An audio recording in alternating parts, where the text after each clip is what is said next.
आप पकड़ लो इनका माइक, आप पकड़ो। सर्वर बताओ, पकड़ो यार इसे, करें। 1 minute sir, 1 minute. Live frame किसका है? 1 मिनट सर।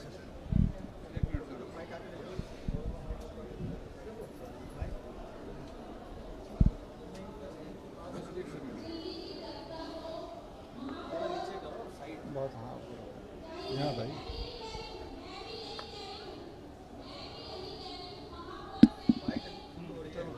चले,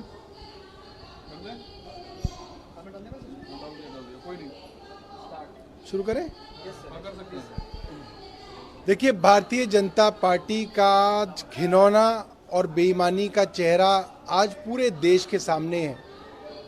ये बात संविधान में अंकित है, ये बात डीएमसी एक्ट में अंकित है कि सबसे पहले चुनाव जो है वो मेयर के कराए जाते हैं, और जो 1 दिन की 3 घंटे की टेम्परेरी मेयर बनाई गई हैं, जिन्हें प्रिसाइडिंग ऑफिसर कहा जाता है, उनका काम सिर्फ और सिर्फ मेयर का चुनाव कराना है। और मेयर के चुनाव में मनोनीत सदस्य यानी कि नॉमिनेटेड काउंसलर्स वोट नहीं दे सकते। ये संविधान में है, आर्टिकल 243 के अंदर है, सेक्शन 3 डीएमसी एक्ट के अंदर है। और आज भारतीय जनता पार्टी एक छोटे से चुनाव में इतनी बड़ी बेईमानी कर रही है कि जो प्रो टर्म मेयर है वो आज हाउस में ये कह रही हैं कि इन तीनों चुनाव में, मेयर के चुनाव में, डिप्टी मेयर के चुनाव में और स्टैंडिंग कमेटी के चुनाव में, जो नॉमिनेटेड काउंसलर हैं वो वोट देंगे। ये तो बेईमानी की पराकाष्ठा है। दूसरी बात, मेयर का काम सिर्फ इतना है, आज की ये जो टेम्परेरी मेयर है इनका काम सिर्फ इतना है कि वो असली मेयर का इलेक्शन करा दें, और जब असली मेयर चुन के आ जाए तो वो डिप्टी मेयर का और स्टैंडिंग कमेटी का इलेक्शन कराए।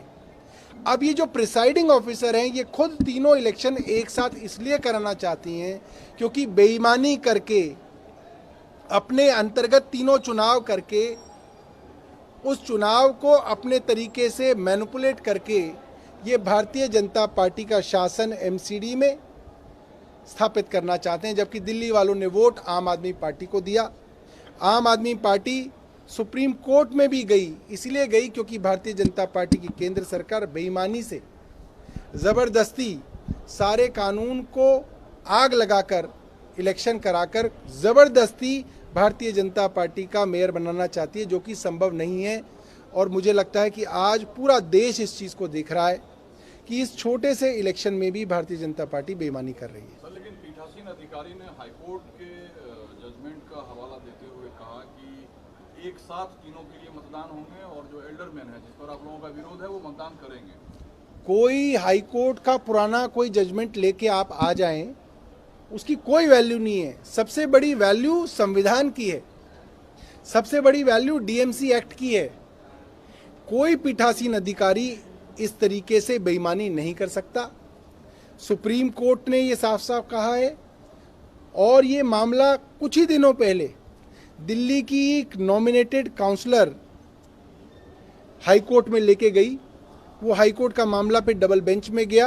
अभी का रिसेंट मामला है, उनिका मल्होत्रा करके वो जो थी पिटिशनर, वो गई थी और उसमें दिल्ली हाई कोर्ट की डबल बेंच ने भी ये फैसला दिया कि जो मनोनीत पार्षद हैं वो कहीं पे भी वोट नहीं डाल सकते।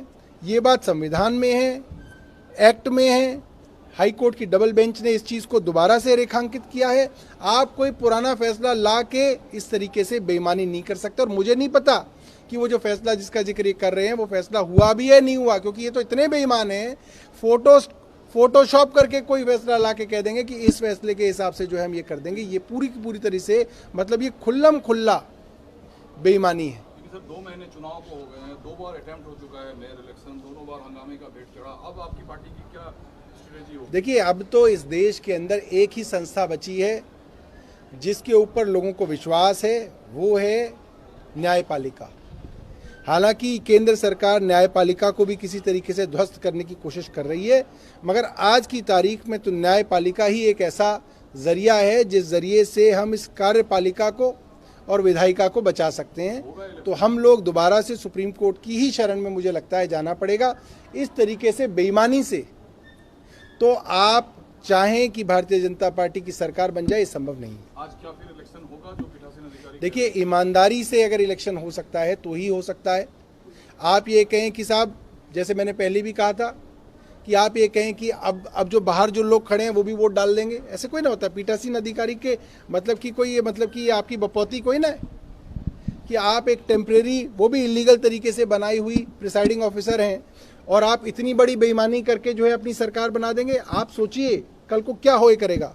कल को ये होगा कि किसी राज्य के अंदर कोई सरकार बनने वाली है, लोगों ने किसी पार्टी को चुन के लाए हैं, वहाँ का एलजी किसी एक दूसरी पार्टी के एमएलए को पीठासीन अधिकारी बना दे, क्योंकि एलजी बना सकते हैं, वहाँ पे गवर्नर बना सकते हैं, वो एक किसी को प्रो टर्म स्पीकर बना दें और वो प्रो टर्म स्पीकर कहे कि मैं चुनाव कराऊंगा कि किसकी सरकार बनेगी, और जो पार्टी जीती है उसके आदमियों को बाहर निकाल दे या कह दे कि इनकी वोट नहीं डलेगी। वो तो किसी की भी सरकार फिर तो इस तरीके से गुंडागर्दी से बन जाएगी। हाउस सर भरा पड़ा है, आपके सभी पार्षद बैठे हुए हैं, अब जब वोटिंग शुरू होगी क्या आप लोग होने देंगे एडरमैन को वोट करने देखिए, देंगे? भारतीय जनता पार्टी के कई जो पार्षद हैं, मुझे पता है कि वो आज दिल्ली में भी नहीं है और उनको बुलाने की कोशिश भी भारतीय जनता पार्टी ने नहीं की है।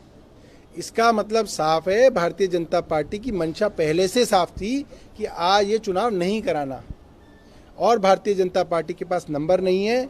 बेईमानी से एमसीडी पर कब्जा जो है पिछले 1 साल से इनका चल रहा है, ये आगे भी चलाना चाहते हैं ताकि यही बजट पास करें, यही एमसीडी चलाएं। बेईमानी से जो है सेंट्रल गवर्नमेंट इसके ऊपर कब्जा करना चाहती है। सौरभ जी, आपको कहीं ना कहीं ये अंदेशा है क्या कि वो जो मनोनीत पार्षद हैं, अगर वो वोट करते हैं तो आपकी संख्या में सेंधमारी हो सकती है? नहीं, बेईमानी कैसे?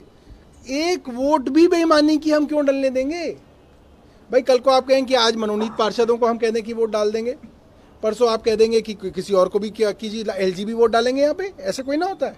आपके पास 151 है ना सर? भाई हमारे पास चाहे कितने भी हों, मगर क्या फिर हम कल को मान जाए कि एक एलजी का ही तो वोट है, जो विनय सक्सेना जी भी वोट डालेंगे यहाँ पे? क्यों डालेंगे वो वोट? हंगामे से फिर वो कहेंगे कि नहीं, क्यों हंगामे से बचने के लिए? तो क्या हम आग लगा देंगे संविधान में हंगामे से बचने के लिए?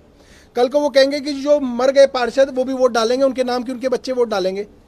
ऐसा होता है क्या कभी? सर, तो क्या आप सुप्रीम ये कोई ना संभव है। चैलेंज करेंगे अगर जिस तरीके से अलाउ किया गया? आप कह रहे हैं कि अब कोई और जो है, मुझे लगता है कि तरीका नहीं बचा, सिर्फ एक माननीय उच्चतम न्यायालय ही एक उम्मीद बची है इस भारत देश में, जो इस केंद्र सरकार को हिंदी में समझा सकती है, क्योंकि इनको वही भाषा समझ में आती है। जब सुप्रीम कोर्ट ने इनको वार्निंग दी तो इन्होंने जजों की नियुक्ति की, ये अब वही भाषा समझते हैं, और मुझे लगता है सुप्रीम कोर्ट की भाषा इनको समझानी पड़ेगी।